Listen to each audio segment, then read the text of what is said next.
Hello, my name is Maria Bermudez. I am a Philadelphia attorney, excuse me, and I am the founding attorney of Disability Advocacy Group, disabilityadvocacygroup.com.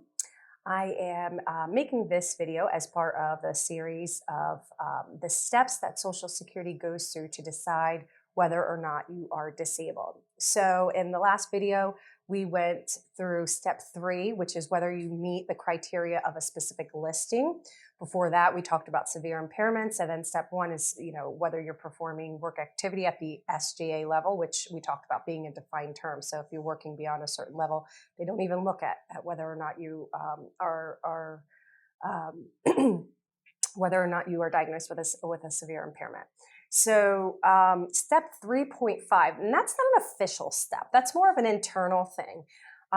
It's called residual functional capacity, and that's something that within Social Security and people who represent people who are Social Security clients. It's something that we talk about, internally.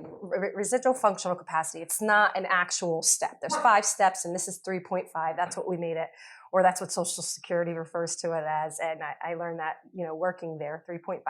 So what is 3.5? So if someone does not meet a listing, which is what I talked about in the last video, which is very, very specific criteria, like this lab, there's evidence in the file that they meet X, Y, and Z. A lot of people don't meet listings, so then the question becomes, okay, well, what is their residual functional capacity? So what can they do despite these, severe impairments, these injuries that they have?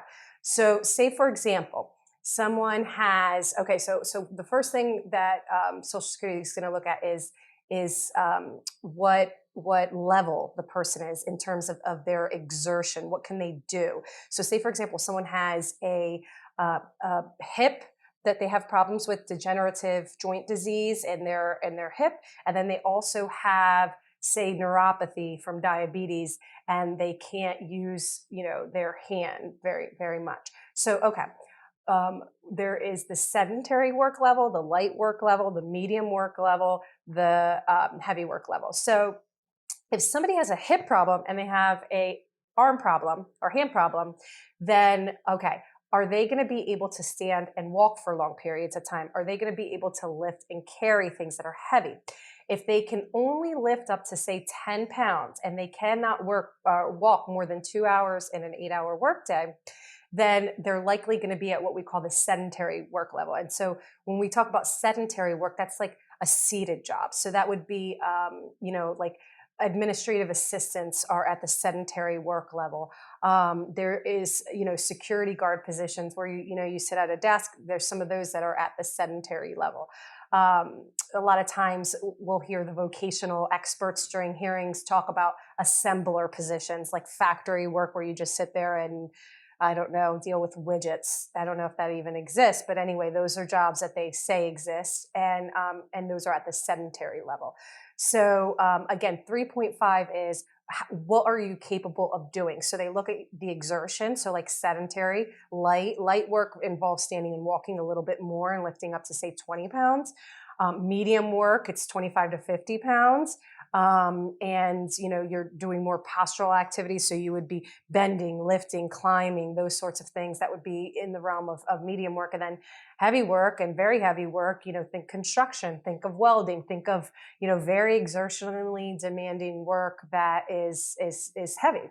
And we all know what that is. So again, 3.5 is them trying to figure out, using your whole body, how much you can lift, how much you can stand, how much you can crawl, how much you can twist, how much you can see. That's one of the things that they look at.